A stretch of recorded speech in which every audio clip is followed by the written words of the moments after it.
श्री देवी पुराण के तीसरे स्कंद में अपने पुत्र नारद को ये ज्ञान सुनाया था और नारद जी सुना रहे हैं व्यास जी को। तो क्या बताया ब्रह्मा जी ने कि बेटा नारद, जब मैं क्या बताऊं, जब मेरा जन्म हुआ, जब मैं उत्पन्न हुआ, मैं कमल के फूल पर बैठा था और मुझे नहीं मालूम मैं इस अगाध जल में कहां से आ गया, मेरा कौन जनक है।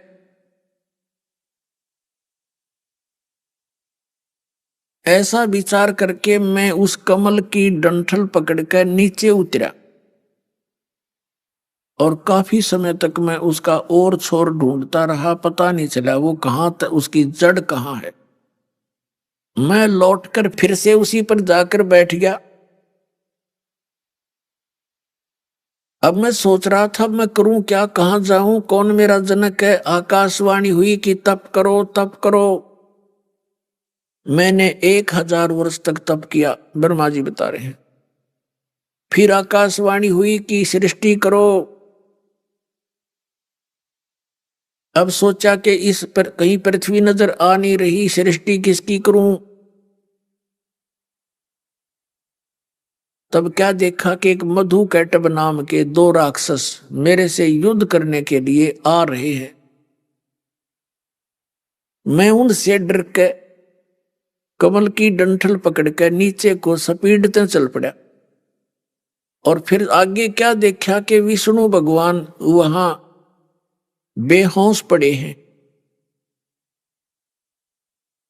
अब मेरी चिंता और बढ़ गई कि ये अगर मेरी मदद करता तो मेरा बचाव होता, ये कौन है, ये तो अचेत पड़ा है। इतने में उसके शरीर से एक औरत निकली, एक देवी निकली और वो आकाश में स्थिर होगी। उससे निकलकर आकाश में ऊंचे पर मुझे दिखाई देने लगी, वो खड़ी होगी आकाश में।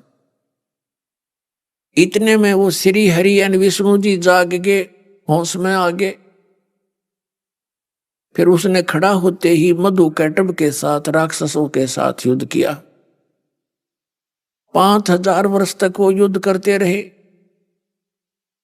मधु कैटब नहीं मरे। फिर उस जो ऊपर देखी औरत, उसके अंदर से देवी निकली थी, उसने नीचे आकर के मधु और कैटब की तरफ एक दूसरी नजर से देखा और वो मधु और कैटब दोनों के दोनों उस देवी की ओर आसक्त होकर देखने लगे।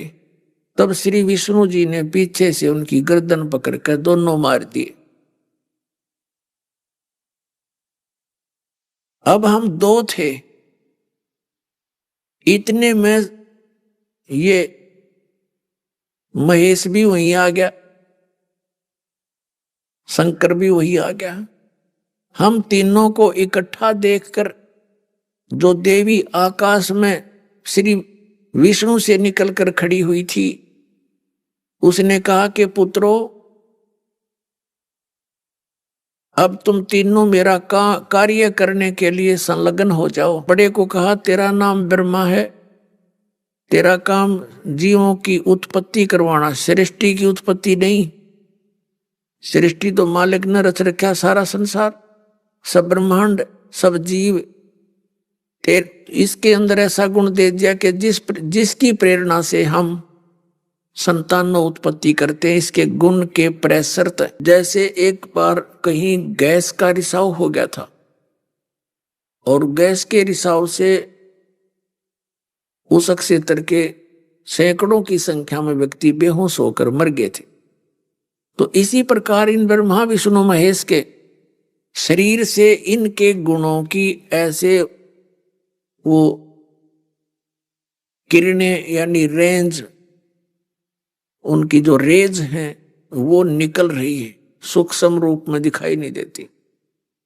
ये अपने अपने लोक में रहते हैं और वहां से इनकी जो उस निकल रही ये गुणों की जो प्रक्रिया है और इसका जो प्रभाव है, पृथ्वी लोक, पाताल लोक और स्वर्ग लोक तक प्रभावित करती है।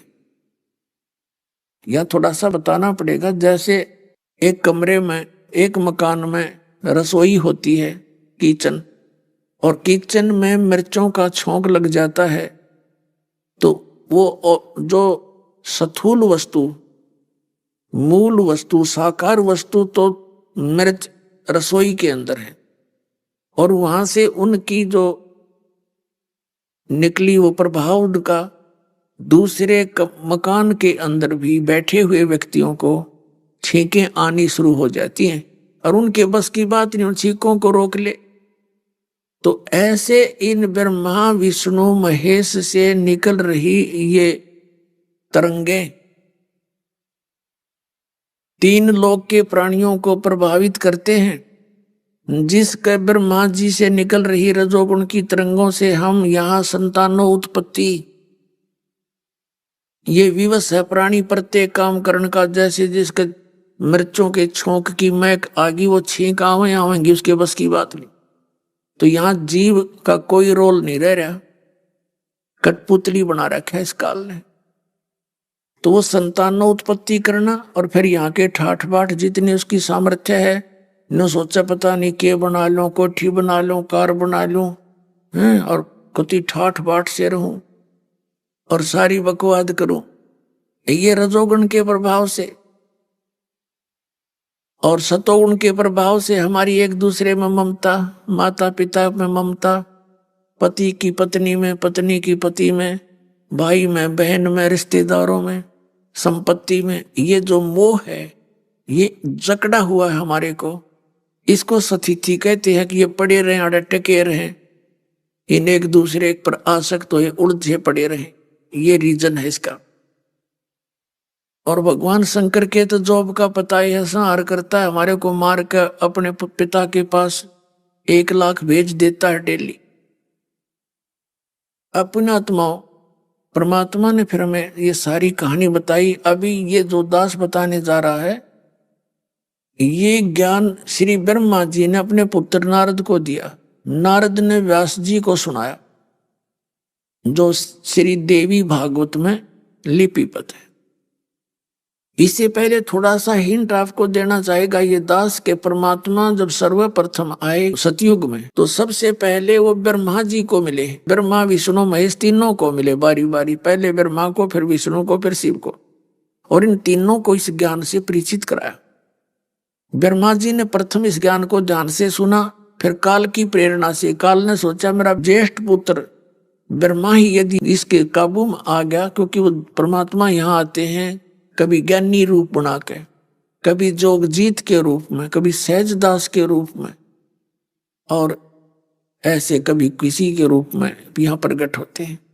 तो काल को पता लग जाता है कि ये कोई घुसपैठिया आ गया यहाँ पर, ऊपर के लोग थे, तो उसको चिंता हो जाती है। तो उसने अपने पुत्र ब्रह्मा के अंदर प्रेरणा कर दी कि मेरा झूठा है यो, इसकी बातें मत मानना। तो दूसरी बार परमात्मा जब इसको फर्दर ज्ञान बताने की चेष्टा करने गए, तो ब्रह्मा ने मुंह मोड़ लिया और कहा, उस समय परमात्मा ने अग्नि ऋषि नाम प्रकट हुए, जिसके पास पहुंचे ब्रह्मा के पास, तो अपना नाम अग्नि ऋषि बताया था। तो ब्रह्मा नहीं माना था। तो कहने का भाव ये है, परमात्मा कबीर जी से सुने हुए उस ज्ञान को और फिर अपने सोच के अज्ञान को मिलाकर इसने जिस तरह भी वो ज्ञान दिया वो दास सुना रहा है। अब क्या बताता है, ये तीनों वहां इकट्ठे हुए। दुर्गा ने कहा कि तुम अब मेरा काम करो। ब्रह्मा तेरा काम है जीवों की उत्पत्ति करवाना, और विष्णु तेरा है सतिथि रखना, और शंकर भगवान को बताया कि तेरा काम है संहार करना। तो उन्होंने कहा कि माता हम इस काम को कैसे करेंगे, कोई पृथ्वी नजर आती नहीं। तब दुर्गा ने कहा कि मैं अभी तुम्हें कुछ नजारा दिखाती हूं, दृश्य दिखाती हूं। ऊपर से एक विमान आया, काल ने भेज दिया, एक विमान आया, उस विमान में ये तीनों बैठ गए और कहा बेट तुम तीनों इसमें विराजमान हो जाओ देवताओं। दुर्गा दूर खड़ी है, अन्य रूप बनाए जो श्री विष्णु जी से निकली थी, आकाश में दूर से बात कर रही है।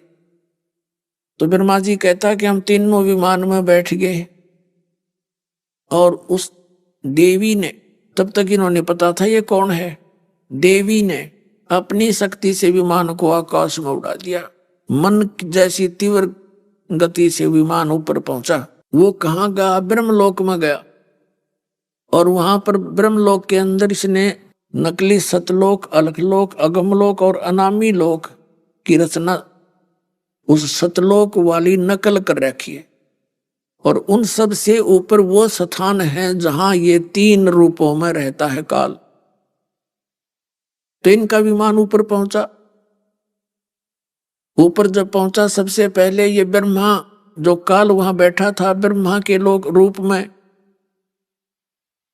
तो विमान में बैठे हुए ब्रह्मा विष्णु महेश देख रहे हैं कि एक ब्रह्मा ऐसा और कौन है ये। विष्णु और शिव ने ब्रह्मा जी से पूछा कि ब्रह्मा ये दूसरा ब्रह्मा कौन है? ब्रह्मा जी कहते हैं मुझे नहीं मालूम, ये सृष्टि का अधिष्ठाता कौन है मैं नहीं जानता। इतने में वो विमान आगे पहुंचा। वहां क्या देखा कि एक विष्णु भगवान बैठे हैं और लक्ष्मी जी उनकी सेवा कर रही है। तो वहां हमने विष्णु जी से पूछा कि ये कौन है, और विष्णु उसको देखकर कहते विष्णु का सिर चक्कर काटने लग गया, दिमाग घूम गया उसका। उसके बाद विमान हमारा आगे चला, दूर से देख रहे हैं ऊपर से ऐसे स्थान पर पहुंच गया जहां पर कैलाश की भूमि पर, वहां से एक त्रिनेत्रधारी शिव जी निकला। उस दूसरे शिव को देखकर हम सभी आश्चर्यचकित रहे। उससे आगे हमारा विमान फिर गया। आगे क्या देखा? एक मीठे जल का सरोवर था, उसमें एक सुंदर द्वीप था। उस द्वीप में एक सुंदर पलंग बिछा था, उस पर एक सुंदरी बैठी थी। ये दुर्गा फिर आगे पहुंच गई और विमान में चाबी भरे रखी थी, वहां घुमाने की। इनका दिमाग ठिकाने लाने के लिए कदे ये अपने आप ने प्रभु मान बैठे, तरे तुमसे बड़ा कोई है को नहीं। तो जब ये वहां पहुंचे, देखा दूर से विमान रुक गया, ये नीचे उतरे। ब्रह्मा जी कहता है कि उस देवी की शोभा देखकर हम वर्णन नहीं कर पा सकता, कितनी सुंदर थी, किस प्रकार की वहां सुविधाएं थी। बहुत सी और भी औरतें उसके पास बैठी थी। तो उसको देख करके विष्णु जी ने बताया, कुछ याद आ गया पीछे का। विष्णु जी ने बताया कि ये जो सामने सुंदरी बैठी है, इसको मैंने बचपन में देखा था जब मैं पालने में झूला करता था। ये मुझे पालने में झुलाया करती थी, मैं अपने पैर के अंगूठे को चूसा करता था। अब कहने का भाव ये है पुण्यात्माओं, इन तीनों को दुर्गा ने स्त्री बना दिया और अपने पास बुला लिया। तब ये ब्रह्मा जी कहते हैं कि हमने देखा हमारा रूप सारा स्त्री जैसा हो गया। वहां उनके निकट गए, तब इसने हमें आदेश दिया कि तुम ये वापस जाओ और तुम एज इट इज हो जाओगे और मेरा काम करो। ये विमान तुम्हें उन पृथ्वियों पर छोड़ेगा जो तुम्हारे लिए लोक रच दिए हैं। उस विमान में बैठाकर इन तीनों को अलग अलग इनकी राजधानियों में छोड़ दिया। अब ये तीनों अकेले थे। तब ज्योति निरंजन ने कहा कि इनका विवाह कर दे, संतान उत्पत्ति करो, ये मेरी सब्जी बो, मुझे खाने के लिए तैयार कराओ। तब दुर्गा ने ब्रह्मा और विष्णु से कहा कि तुम जाओ सागर मंथन करो। इन्होंने सागर मंथन किया। सबसे पहले जो सागर मंथन किया उसमें 4 वेद निकले। उन चारों वेदों को ब्रह्मा ने पढ़ा। उससे पहले ब्रह्मा पूछा करता था अपनी माता से, दुर्गा जी से, कि हे माता, आप ही परमात्मा हो, ब्रह्म हो, मालिक हो, या कोई और दाता है, कोई और सृष्टि रचने वाला कोई और है? तो ये कहा करती थी कि मैं ही सबका करता हूं, और मैं ही सब कुछ करती हूं और कोई परमात्मा नहीं। तो ये सोचा करती थी कि बच्चों को यदि मैं थोड़ा सा हिंट दे दूंगी तो ये खोद खोद कर पूछेंगे। तो इसने ऐसे ही ये इनका दिमाग बंद कर दिया था कि और कोई नहीं भाई, मैं ही सृष्टि की करता हूं और मैं ही सब कुछ हूं। तो बच्चों ने जैसे माँ बाप बताएं वो बात फाइनल हो जाती है, ठीक है। फिर जब इसने वेद मिले और इसने वेदों को पढ़ा, उसमें लिखा है कि पर सृष्टि का कर्ता तो कोई और है और वो नर आकार है, मनुष्य दृश्य है और उस पर बैठा है, सिंहासन पर विराजमान है। ब्रह्मा ने पहले पूछा कि माता ये क्या वस्तु है, पर माता ने बताया बेटा ये वेद है, ये ज्ञान है। तो ये किसने दिया है कि गॉड गिवन है, परमात्मा ने दिया है। अच्छा माता तो पढ़ो इसको। हाँ पढ़ ले बेटा। वो सारा संकेत काल से आता है, ज्योति निरंजन से दुर्गा वैसा ही करती है। उसने कहा था इसको कहो पढ़े, इसको मैं अंदर से प्रेरणा दे करके इसको ज्ञान दूंगा, अर्थ समझाऊंगा इसके। तो इसने पढ़ना शुरू किया। तो माँ से पूछा, माँ आप तो कह रही थी कि कोई और सृष्टि का कर्ता नहीं, आप ही सब कुछ हो, आपकी तो इसमें कोई स्थिति नहीं हो, तो भगवान कोई और है इसमें लिखा है। तो दुर्गा ने कहा बेटा ऐसा कुछ नहीं है, जो मैं कहती हूँ वो सत्य है।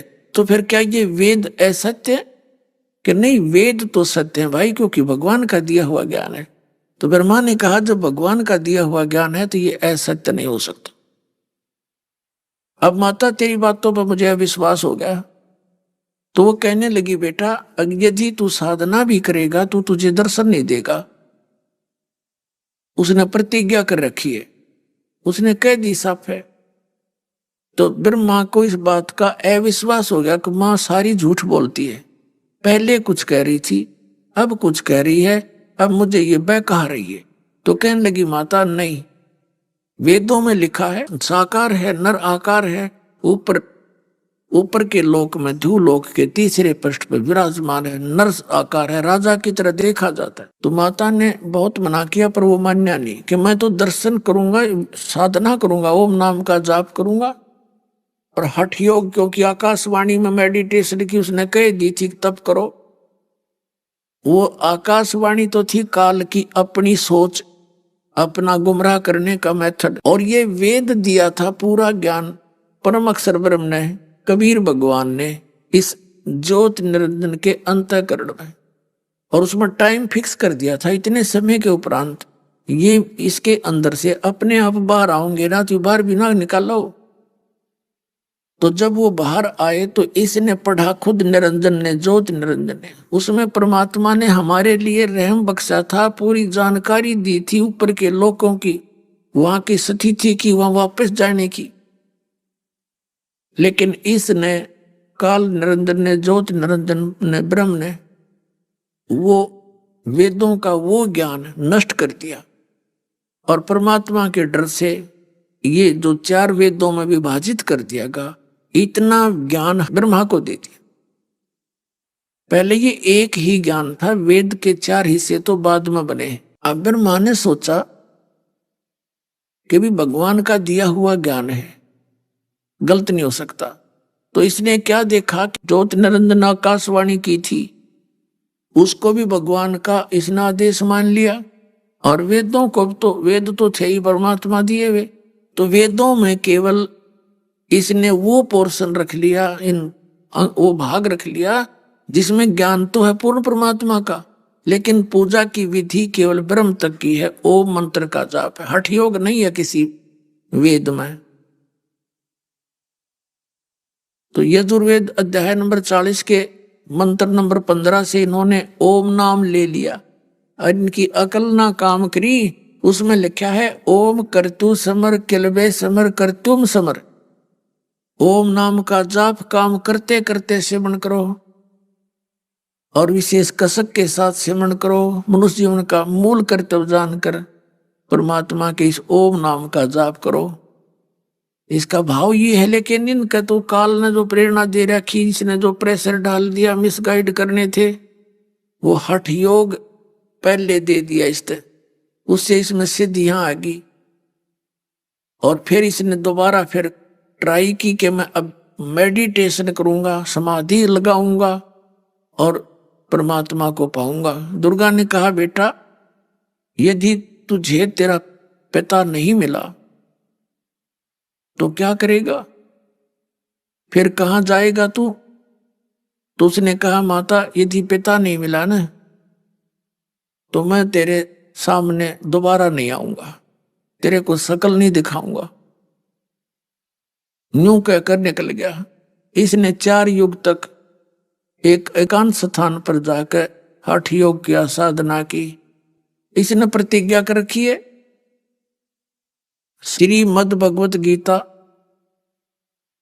अध्याय नंबर 7 के श्लोक 24 और 25 में ये कह रहा है कि मैं अपनी योग माया से गुप्त रहता हूं, छुपा रहता हूं, मैं कभी किसी के सामने नहीं आता। मुझ अव्यक्त को ये व्यक्तिम आपनम मनन्ते, मुझ अव्यक्त को, मुझ गुप्त को ये व्यक्ति रूप में आया हुआ ये जन समुदाय, मूर्ख जन समुदाय मान रहा है।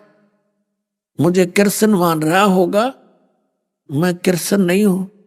मैं अपनी योग माया से छुपा रहता हूं, मैं कभी किसी के सामने नहीं आता। ये मेरा अनुत्तम और अव्यय यानी अटल विधान है। ये मेरा कभी नाश न होने वाला विधान है कि मैं कभी किसी के सामने नहीं आता, गुप्त रहता हूं, छुपा रहता हूं। अव्यक्त माने छुपा रहना। अव्यक्त का अर्थ होता जैसे सूर्य, बादल आ जाते हैं सूर्य के बीच में और वो अव्यक्त हो जाता है, लेकिन है साकार रूप में विद्यमान है वो, और हमें वो दिखाई नहीं देता। तो ऐसे बताते हैं, जैसे सूरज के आगे बदरा ऐसे कर्म छयारे, प्रेम की पवन करे चितमंजन फिर झलके तेज नयारे। जैसे सूरज के आगे बादल, ऐसे हमारे कर्मों की छाया वो बीच में अड़गी। परमात्मा अव्यक्त है, वह विद्यमान है, हमें दिखाई नहीं देता। उसके लिए क्या बताया है, प्रेम की पवन करे चितमंजन फिर झलके तेज नयारे। परमात्मा के प्रति जब प्यार जागेगा और प्यार से ही परमात्मा मिलेगा। प्यार की एक ऐसी स्थिति आ जाती है, उसके अतिरिक्त कोई दूसरी वस्तु सुहाती नहीं जीव में। तो वो स्थिति कब आएगी, जब हम ज्ञान से परिपूर्ण हो जाएंगे और भक्ति के स्मरण से हमारे अंदर अंतःकरण के वो मैल के बादल हट जाएंगे। फिर परमात्मा के प्रति जरा सी बात भी चर्चा चलेगी, आंखों से आंसू आना शुरू हो जाएगा। तो फिर इसलिए फिर वो प्रेम की पवन करे चितमंजन।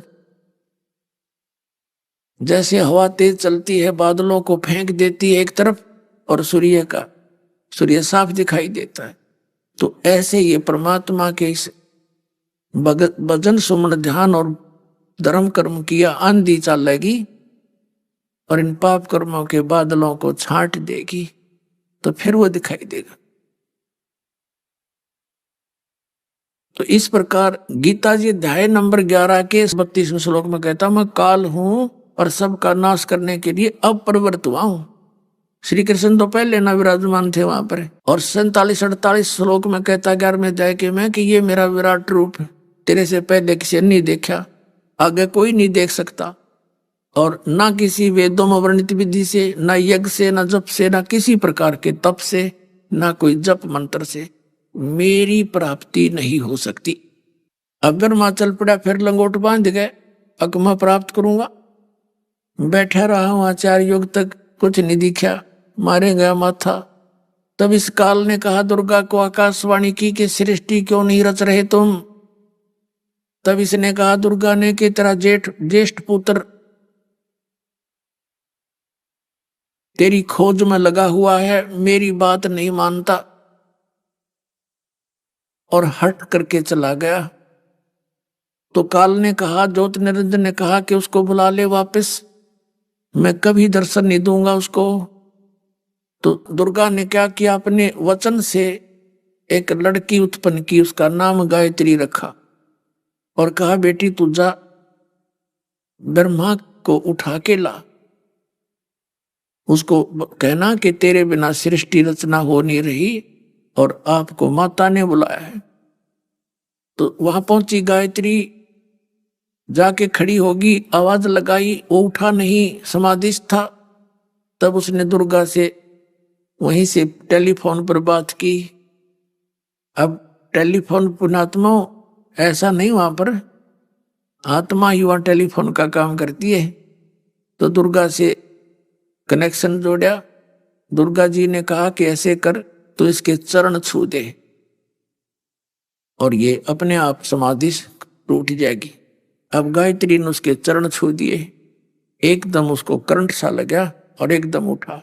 सामने देखा एक युवा लड़की को, उसके मन में क्रोध आया और कहा तू कौन उल्टा है, कौन पापनी है, तू मेरे धर्म को खराब करने के लिए यहां आ गई है, तूने मेरी समाधि भंग कर दी है, मैं तुझे श्राप देता हूं। अपने आत्माओं ये तो ततये हैं, ततये माड़ा सा छेड़ देने का श्राप दे दे एक दूसरे ने।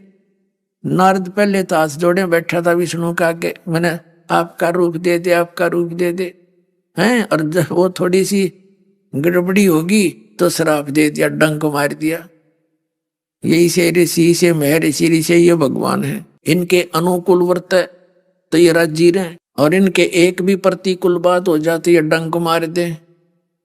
अब गायत्री डर गई, हाथ जोड़ कर ने बोली देख भाई साहब मेरी गलती नहीं है, माँ ने भेजी हूं और उसने ऐसे ऐसे कहा था और तेरे बिना सृष्टि रचना नहीं हो रही, आप चलो मेरे साथ, मैं बुलाने आई हूं, माँ का संदेश है।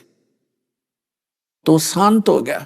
शांत हो गया तो कहने लगा गायत्री कैसे चलूं, माँ के सामने मैंने प्रतिज्ञा कर रखी है कि मैं शकल नहीं दिखाऊंगा जब परमात्मा नहीं मिले तो, मुझे भगवान मिले नहीं। अब मैं कैसे शकल दिखाऊं, मुझे शर्म आवेगी, मुझे लज्जा लगेगी, मैं नहीं जा सकता। तो फिर ब्रह्मा ने कहा मैं एक शर्त पर चल सकता हूं, तो झूठी गवाही दे देना कि मुझे पिता के दर्शन हुए और जो वेदों में लिखा है वो बता दूंगा मैं तेरे थे। ऐसे ऐसे कह दिए कि मेरे सामने आए, मनुष्य दृश्य हैं और सुंदर शरीर है, बहुत तेजो में शरीर है, तीनों बता दिए। वह कहने लगी मैं क्यों झूठ बोलूं, पाप की भागी बनूं। तो कहने लगा मैं तो ना चलूं, फिर मैं तो नहीं चल सकता। तो उधर से माँ का दबाव था। उस लड़की ने कहा कि एक काम करूंगी। उसने सोचा लड़की ने मैं जाकर कह दूं, झूठ बोल दूं, यूं कह दे इसने आप पर बनाई है बात। तो उसने उसको भी ब्लैकमेल करने के लिए स्कीम बनाई। तो गायत्री ने कहा कि तू मेरे साथ जो है रति कर, तब मैं तेरी झूठी गवाही दूंगी। ब्रह्मा को और विकल्प कोई दिखा नहीं, वापस आने का, खिसियानी बिल्ली होगी वो। तब उसने उसके साथ गायत्री के साथ रति की, सेक्स किया। फिर गायत्री ने कहा कि एक से अच्छा एक गवाह और तैयार कर लेते हैं, मेरे पास वचन शक्ति दे रखी है थोड़ी सी। तो उसने अपने वचन से एक लड़की और गवाह बना उत्पन्न कर दी, युवा।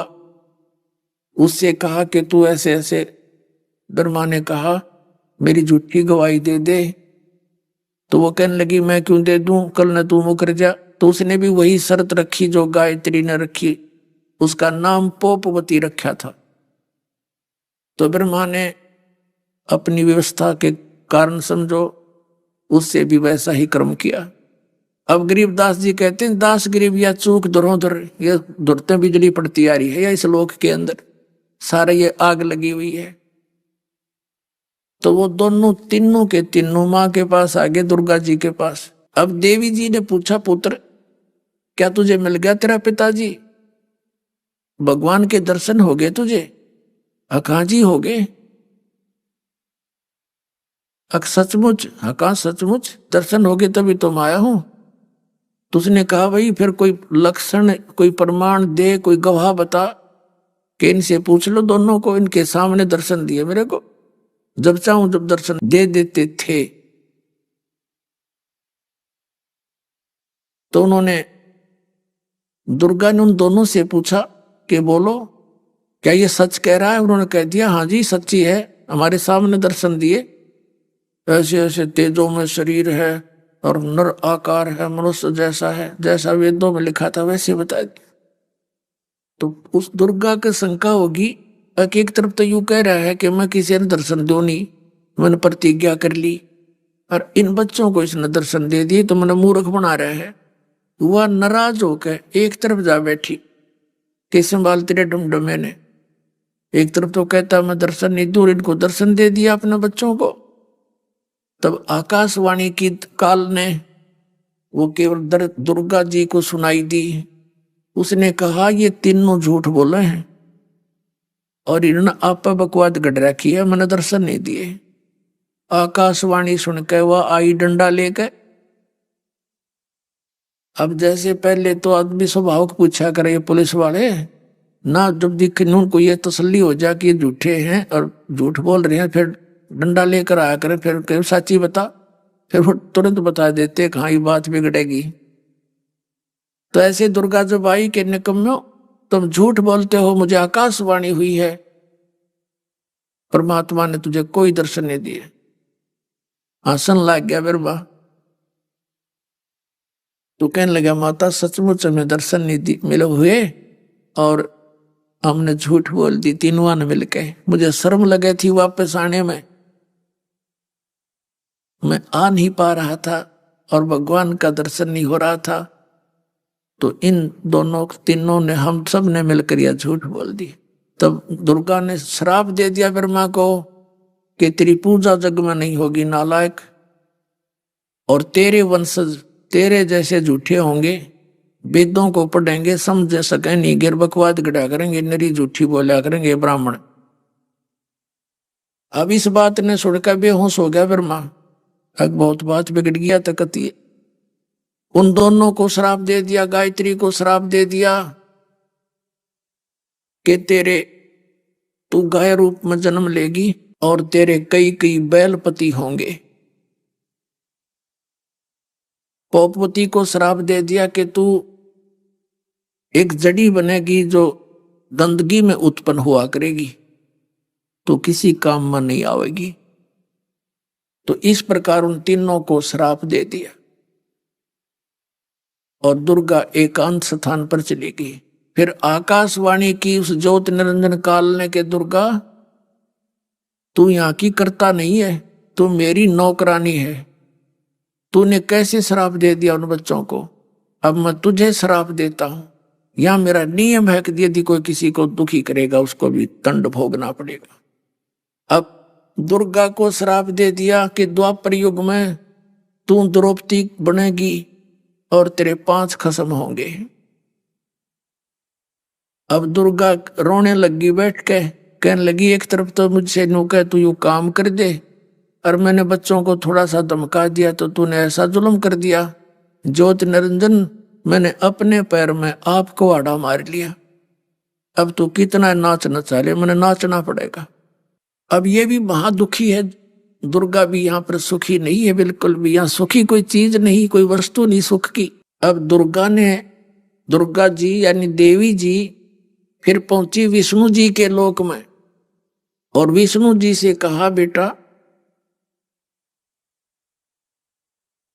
कि तू अभी अपने पिता की खोज कर ले, कहीं फिर सृष्टि सटारट होए तुम बीच में समाधि लाला बैठो। अब जा तू भी खोज कर ले अपने पिता की किते जाके। अब विष्णु जी चल पड़े, वो चला गया शेषनाग के लोक में। यहां जैसे राजाओं ने अपनी सीमा बांट रखी है, कुत्ते ने अपनी गली बांट रखी है, भैंसे जोटे ने अपनी सीमा बांट रखी है गांव के गांव में, कि इधर कोई दूसरा भैंसा आ जाता लड़ मरे उसके साथ। तो जो ही विष्णु जी शेषनाग के लोक में गया, शेषनाग ने सोचा ये कौन आ रहा है मेरी आज्ञा के बिना मेरे लोक में, इसको बिल्कुल खौफ नहीं मेरा, मैं यहाँ का राजा हूं। 1000 फन 1000 मुख है शेषनाग के। उसने दूर से उसको सतर्क करने के लिए कि आगे मत बढ़ जाना, 1000 फनों से विष की पिचकारी छोड़ दी, फुहारे छोड़ दिए। धुंध सी होगी विष्णु के चारों तरफ। और जब वो धुंध सी हटी तो देखा विष्णु जी ने उसका कति कति लीला रंग हो गया, काला।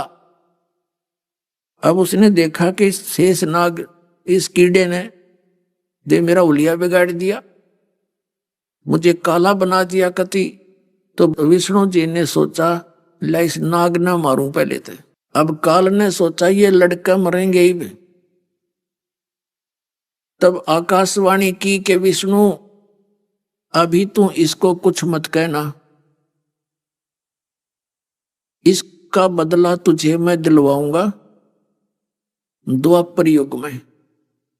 उस समय ये काली दय में होगा और तेरा वहां श्री कृष्ण रूप में जन्म होगा, तब तू इसका बदला ले लिए। अब ऐसे लड़दड़ मरोगे तो ये सृष्टि कैसे चलेगी? तू वापस चला जा, अपनी मां को बता दे साफ साफ और कहीं भटक ले।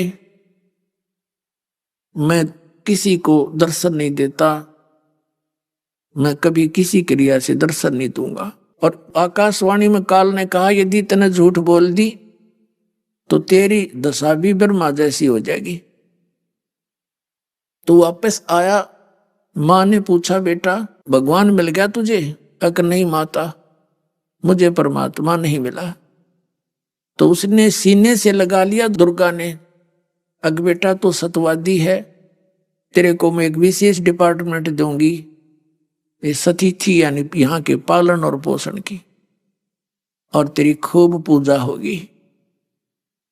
अब फिर गई वो शंकर भगवान के पास, तीसरे पुत्र के पास।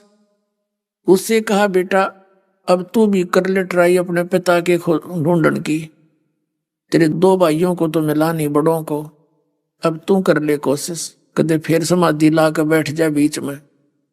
तब इसने कहा कि माता जब मेरे दोनों भाइयों को ही नहीं मिला तो मैं तो ट्राई ये नहीं करता, फिर क्या फायदा शर्मारण की। लेकिन माता मुझे एक वरदान दे दे। दुर्गा ने कहा बोल पुत्र। भगवान शंकर ने कहा कि मेरी आयु मुझे अमर कर दे मां, मैं कदे नहीं मरूं। अब दुर्गा कहने लगी बेटा ये नहीं हो सकता, यहाँ का नियम है जो जन्मेगा वो मरे अवश्य का बेटा, ये नहीं कर सकती, हमारे पावर से बाहर है। तो कहने लगी मैं तुझे एक ऐसी विधि बता दूंगी जिससे तेरी उम्र सबसे लंबी हो जाएगी। तो भगवान शंकर ने कहा यही दया कर दो। तो दुर्गा ने कहा कि तू ज्यादा योग अभ्यास किया कर और अपने श्वास को इतना सूक्ष्म कर ले, काफी समय तक इसको तू रोकने का अभ्यास कर ले, इससे तेरी आयु लंबी हो जाएगी। क्योंकि सबकी यहां पर श्वासों से गिनती है, श्वासों से जीवन बना रखा है। तो शंकर भगवान ने यह स्वीकार कर लिया। उसके बाद इन तीनों का अब आप देखते हो ज्यादातर शंकर भगवान को आप समाधि में ही देखते हो, यानी अपने योग में ही लगा रहता है। और उठता जब उपद्रव कर देता है, उठता कौन है? उठावा है फिर काल, इसने रिमोट से एकदम प्रेरणा करता है, फिर इसके अंदर ऐसा भूचाल सा आता है, ये कठपुतली हम सारे इस काल के हाथों में, तब ये प्रलय करता है। और वैसे विधान बना रखा है सबको मारने का, यमदूत छोड़ रखे हैं सारे, तो वो सब यमराज वगैरह शंकर भगवान के ही डिपार्टमेंट में उसके विभाग में आते हैं। अब कहने का भाव ये है कि फिर दुर्गा ने इन तीनों का ब्याह करने की सोची, अपने ही वचन से 3 पुत्रियां उत्पन्न की और उनको सागर के अंदर छुपा दिया समुद्र में। दूसरी बार इन्होंने जब सागर मंथन किया, सागर मंथन के लिए भेज दिया और कहा तुम जाओ और जो जो वस्तु निकले उनको अलग अलग पहचान करके लाना। तो ये वहां पहुंचे, तीनों लगे सागर मंथन किया। तो पहले एक लड़की निकली, उसको अलग से खड़ा कर दिया, दूसरी निकली उसको अलग से, तीसरी को अलग से, अलग अलग पहचान करके ले आए मां के पास। तो उन्होंने बताया कि माता ये पहले निकली, ये दूसरे सेकंड नंबर पे, तीसरे नंबर पर। और कुछ नहीं निकला, काफी देर तक लगे रहे। तब दुर्गा ने कहा कि पहले वाली का नाम सावित्री रख दिया, ब्रह्मा के साथ उसका संयोग जोड़ दिया, और दूसरी का नाम लक्ष्मी रख दिया, विष्णु के साथ व्याधि, और तीसरी का नाम उमा रखा, वो शंकर का व्याधि। वहां से काल की या सृष्टि शुरू होगी। पुण्यात्माओं, एक थोड़ी सी देखने की बात है। अब जैसे ब्रह्मा विष्णु महेश का ब्याह हुआ, जब ना तो कोई बाती था, ना कोई बराती था, ना कोई पंडित मंत्र बोलनिया था, तो ब्याह तो भाई संस्कार से होता है। तो इस प्रकार ये ड्रामाबाजी बाद में शुरू करी, ये नकली ऋषि में ऋषियों का किया हुआ काम है। हमने फिर वहीं आना है जहां से हम सुख सुविधा से अपना जीवन निर्वाह कर सके।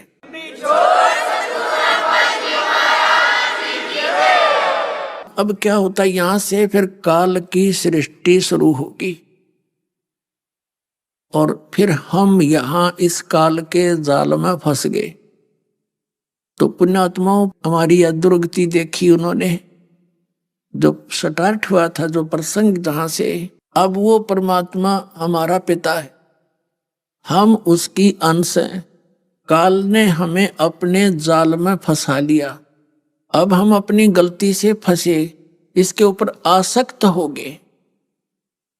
अब ये बीमारी हमारे अब भी है, वहीं से लगी थी कि जैसे कोई हीरो या हीरोइन, यानी फिल्मी नेता या अभिनेत्री, अभिनेता या अभिनेत्री, जिनको ये बच्चे फिल्मों में देखकर बड़े आसक्त होते हैं, वो तो अपनी रोजी रोटी के लिए चटक मटक अटपट करते हैं, और वो न कहियो मेरा फेवरेट हीरो है या मेरी फेवरेट हीरोइन है, वो टट्टू फेवरेट है, तुम नटिंडे देंगे बताओ।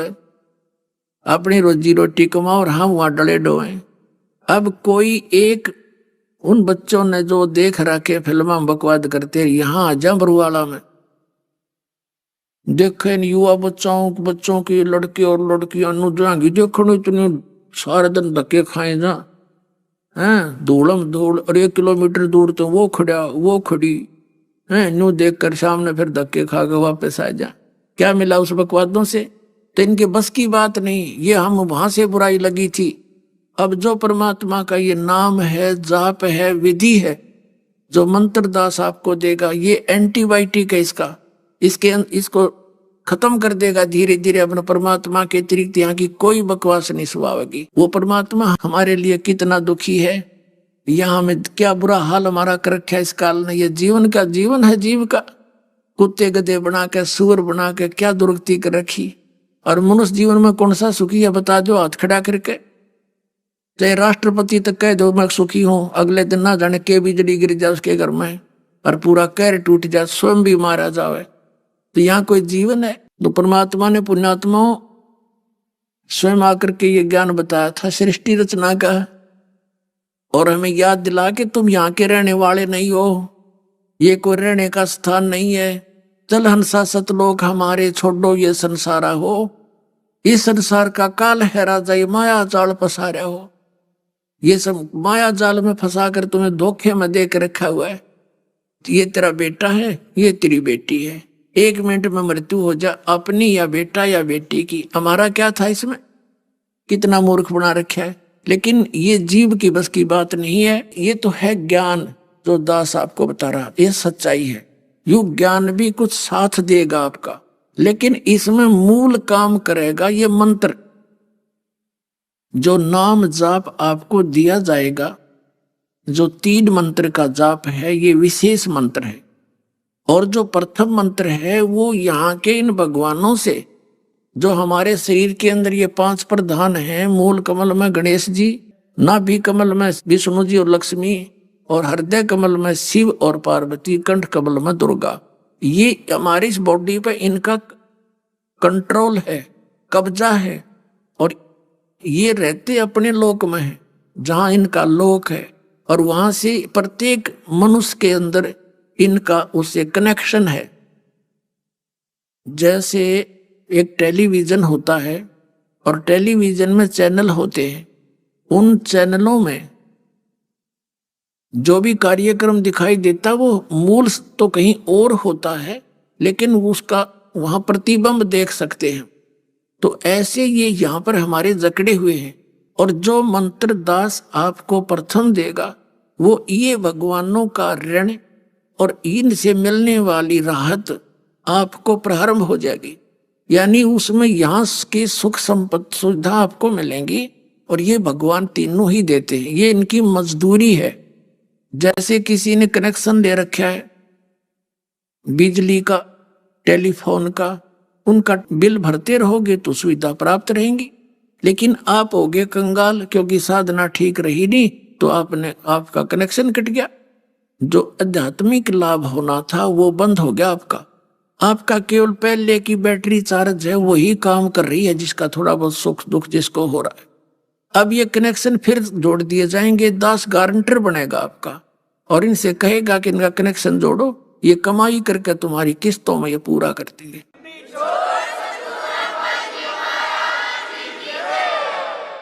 तो ये प्रथम मंत्र आपको यहाँ की सुविधाएं दिवाएगा इनसे, और बाकी जो इनका कर्जा है वो भी उतरेगा किस्तों में और आपको सुविधाएं भी स्टार्ट हो जाएंगी। और फिर रह गया 3 मंत्र का जाप। इसमें सतनाम है 2 मंत्र का, इसमें एक ओम है, एक तत् शब्द है। अभी आपने सुने संत रामपाल जी महाराज के मंगल प्रवचन।